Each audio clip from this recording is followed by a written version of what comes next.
Hey guys, it's T-minus 46 hours until I fly.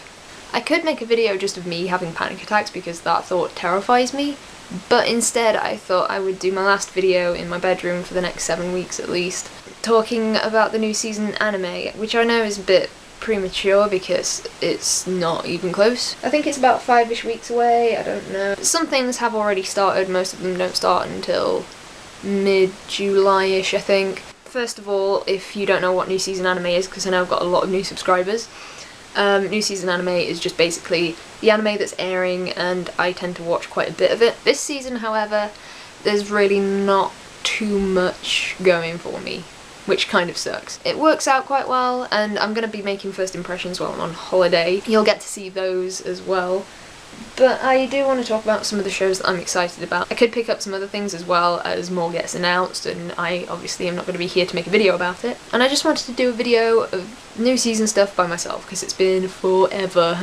And the first one I want to talk about is something called Natsuyuki Rendezvous, which is a josei show, and for those of you who don't know what josei is, it's basically a demographic which I fall into, and I don't watch a lot of those shows. I tend to watch shows aimed more towards males. This is a noitinema show. Looks like one of those crappy romance novels, but they had me sold. I'm so sold on this. It's from a studio called Doga Kobo? Never heard of those, gotta say. Jun Fukuyama's in it, and I know I pick up a lot of shows because I'm like, ooh, Jun Fukuyama, and then the shows end up being god-awful.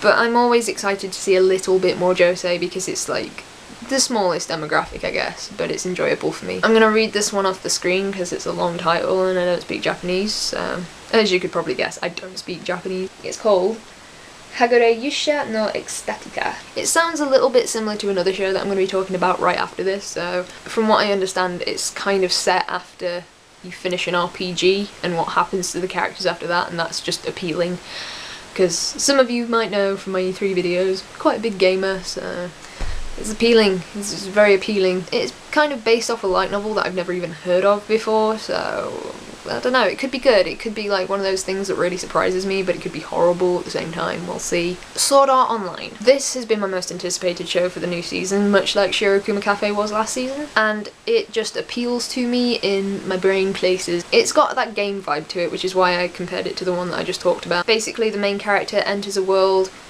that is an MMO. Basically he has to play through that, and there are only two ways to get out. You can game over, which means death in the real world, or you can complete the game. I'm excited. I'm really excited, and apparently I've heard that the light novel is really good as well. Another one that I'm going to be reading off the screen, Storia della Arcana Famiglia. This is another one with Jun Fukuyama in it. Oh, he's everywhere, because he's doing Kyokai Senjo no Horizon 2 as well. This is by JC Staff, so instantly I'm like, ugh. Is it going to be any good? Because JC Staff, they do good things sometimes, but other times they don't. And the reason that this is something that I'm going to watch is because it's an otame game, and for those of you who don't know what an otame game is, it's basically kind of like a dating sim for girls, which you don't really get a lot of good adaptations from these things. In fact, the only good otame game thing that I've ever seen was Utsune Prince Emma, which was such a good show. I'm thinking it's either going to be really good or really bad, but it should be entertaining either way. Wow, I can't say that one. So the next one, another reader, is Jinryu wa Suitai Shimashita. Another light novel adaptation by AIC. The story sounds crap, and I've done this before. I've been like, the story sounds crap, but the art looks really good, and it's, you know, great like that. And that thing was Shining Hearts last season, and that was really not good. I've watched 2 episodes so far and it's really not good. The artwork does look really nice on this one, and the story sounds a lot more interesting than Shining Hearts did, so I'm hopeful that AIC do a good job with this. I saw a promo for this like 3 months ago or something, and I've been wanting to watch it ever since then. There's no real reason for it, I just know that there are fairies, and that is a thing that happens in this show. One that I'm not too pleased that I'm probably gonna watch is Dog Days 2. Dog Days 1 was an okay show for a little bit. Like, I enjoyed it because it reminded me of Mare, which was like one of my favourite animes when I was in university, because it was one of those long running ones that I got really attached to, and that was great. Dog Days reminded me a lot of Mare, but it was a shorter version and it looked better and it sounded better and it was just generally better all over in all aspects, but I still didn't like it as much. And then it got like more and more cliched as it went on, and it got less enjoyable and more pointless, and now they're doing a sequel. I don't know what else to say apart from now they're doing a sequel, but I am kind of interested to know where they're gonna go with it, how things are gonna happen. Like, I can't really explain what I mean without spoiling it for those of you who haven't seen Dog Days, which is something I don't want to do. But another reason that I actually picked up Dog Days in the first place was because Mamoru Miyano, who is my favourite voice actor, voices the main character. Is he in this season? Yes. The next one is something called Joshi Raku, which is another JC Staff show. Get that out of my system right now. It's based on a manga by the same mangaka as Sayonara Zetsubou Sensei. Sayonara Zetsubou Sensei is one fucking funny show. I'm just gonna say that right now. It's so funny. If you ever want a good comedy, Sayonara Zetsubou Sensei, I'm just saying. So I'm expecting it to be a lot of like witty dialogue, not really a lot happening.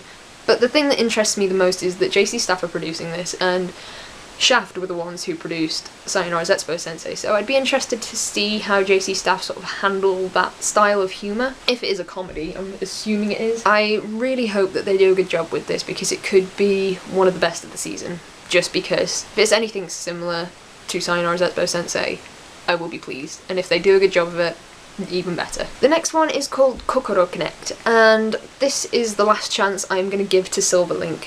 Firstly, I've only ever seen one show from Silverlink, I think. It was not very good. That show was C-Cubed, for those of you who were around for that review. Did not like that show. I haven't seen Bakuto Test, and I know that's the show that everyone sort of reveres as Silverlink's shining light. I don't know whether that was just down to the director, but I do plan to watch Bakuto Test at some point, because it is one of those shows that everyone likes. But I do want to give Silverlink another chance outside of that show, and then I can say, well, does the story sound that good? No, probably won't watch it. But the Kokoro Connect just sounds like Freaky Friday, but a bit weirder.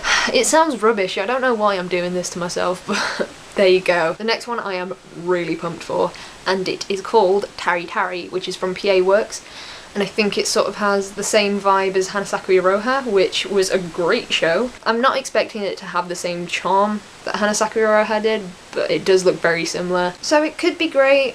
It won't be horrible, I don't think, because PA Works are pretty decent, but it does look like a very fun summertime show, which is so appropriate. I think if it gives me the same feeling that Hanasaku Iroha did last summer, it will be a win. It will pretty much be a great show. And the last show that I want to talk about is actually called Blood Lad, and is something that I have been really excited for. I think it's been like 6 months since I saw that it was coming out, and I read the synopsis and I was like, this sounds cool. This sounds really cool. But the thing is, studio, director, writer, music, and voice actors are all to be announced, so it could end up being awful. If you couldn't tell from the title, this is a show about vampires. Vampires have never been my favourite thing, but this could make them at least a little bit cool. But it sounds like a sort of horror, comedy, maybe comedy. It sounds like it has the potential to have some comedy in it. I don't know, I haven't read the manga. It could be great. I'm really waiting on the studio and the director before I make any assumptions on how good it's going to be. So I'm not too excited for Blood Lad. Like, I was really pumped about 6 months ago, but that sort of died off. Like, when there was an anime announced about a year ago, I think, called Copylion. That never came out. Still don't know anything about that one. There you go. Summer season's always kind of slow anyway. It's pretty good in like winter and fall, so I'm looking forward to fall season quite a lot. Anyway, if you guys are excited about any shows in particular, do leave them down below. I just want to add a little bit of a point at the end of this video, because I am going on holiday tomorrow, and that's terrifying. I'd really just want to reassure you guys that even though I'm going away for 7 weeks, I'm still going to be making videos. I'm going to be really trying hard to catch up with everything, so that I can do some final impressions and some first impressions and not really slack on those, because those are the things that I enjoy doing the most. But there is some super exciting stuff coming up on my channel, so you'll just have to wait and see what that is, I guess. I'm hoping you guys are going to be excited too. This is Dinky, and I'm going to miss him the most. I actually might start crying, so I'm going to go. So if I don't make a video for a week, sorry about that. basically. Thank you for watching. Leave a comment with what you're going to be watching so I know, and then we can talk about things. I don't know how to end this video. I'll see you guys in the near future.